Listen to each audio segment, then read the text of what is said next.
Hello everyone, my name is Anil Poddar. So today we are going to discuss about unit number 6 processors and pipelining, lecture number 49. Let us go through the contents that we are going to discuss in this lecture. We are going to discuss about VLIW architecture, that is very large instruction word architecture, comparison of superscalar and VLIW, and what is multi-core architecture. Let us see what is VLIW architecture. VLIW stands for very long instruction word architecture. So these architectures are suitable for exploiting instruction level parallelism in programs, that is for executing more than one basic instructions at a time. Now suppose if you have one instruction which is of very large length or containing very large number of instruction, that is large size.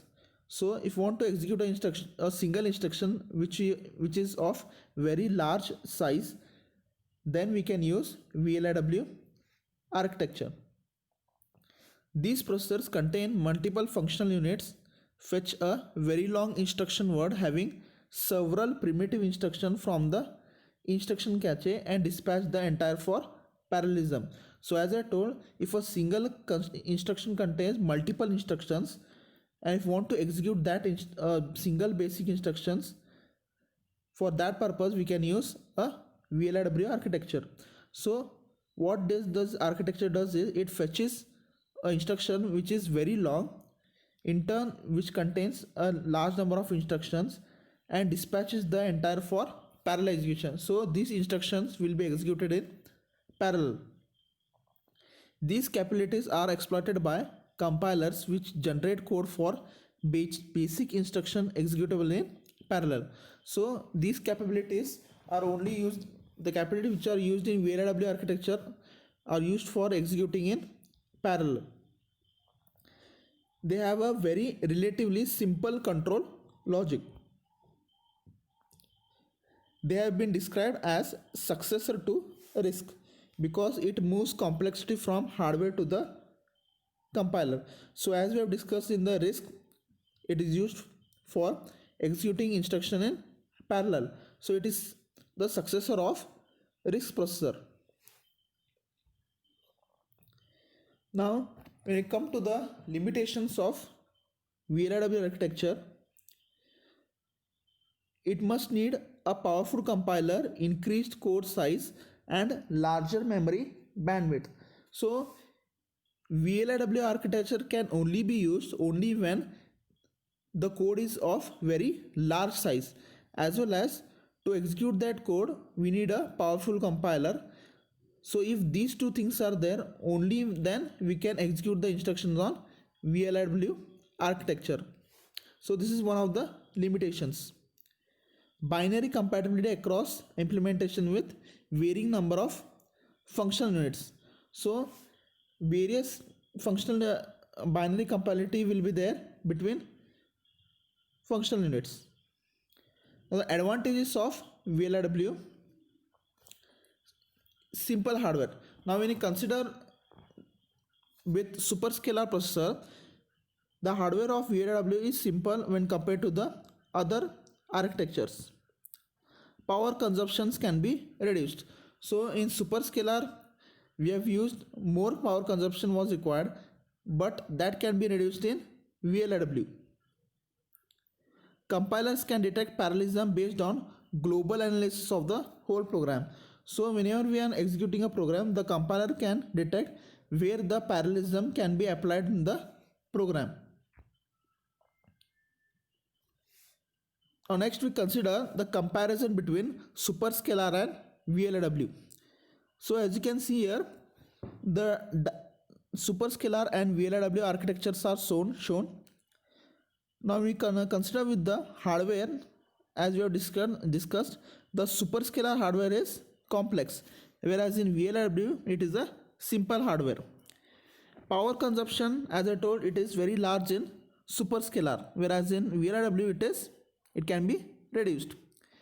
In superscalar, it takes longer cycles to execute instruction. So to execute a single instruction, it takes large amount of time because power consumption is more, whereas it takes shorter clock cycles in VLW. Superscalar processors allows to fit less execution units into a given amount of chip space than VLW processor. So if you want to execute number of execution units, it will allow only a less execution units into a single chip space, whereas VLW allows more execution units into a amount of chip space rather than the superscalar processor. Now the next type of architecture we are going is multi-core architecture.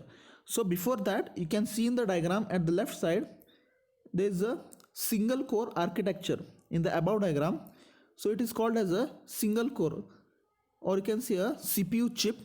In that, the register file ALU that together is called as a single core architecture. So suppose if the processor has more than one core to execute all the necessary functions of a computer, then the processor is known as multi-core architecture. So as you can see here, the register ALU and the connection, all three of them forms a single core. Now suppose if the processor or the CPU contains more than one core to execute the functions of a computer, then it is called as a multi-core architecture. So below that you can see a multi-core CPU chip. So CPU having a number of cores to execute all necessary functions of a computer. So in other words, a chip with more than one CPU. So chip is having more than one CPU, it is called as a multi-core CPU chip. A multi-core CPU design requires much less printed circuit board space rather than multi-chip designs. So when compared to the single core, the multiple core chip requires much less printed circuit board space. A dual core processor uses slightly less power than two coupled single core processor. Now when you have a single core processor, two single core processor which are coupled with each other, the power consumption becomes more than the when you use a dual core processor. Dual core processor means a core containing two number of, there is a processor containing two cores which are entitled. Thus they have high performance scientific applications. They are used in mobile handsets. So multi-core architecture are always used in mobile handsets. Now the contents that we have discussed in this video are is the VLIW architecture, that is very long instruction word architecture. The difference between superscalar and VLIW, and multi-core architecture, that is a processor that contains more than one cores. Thank you.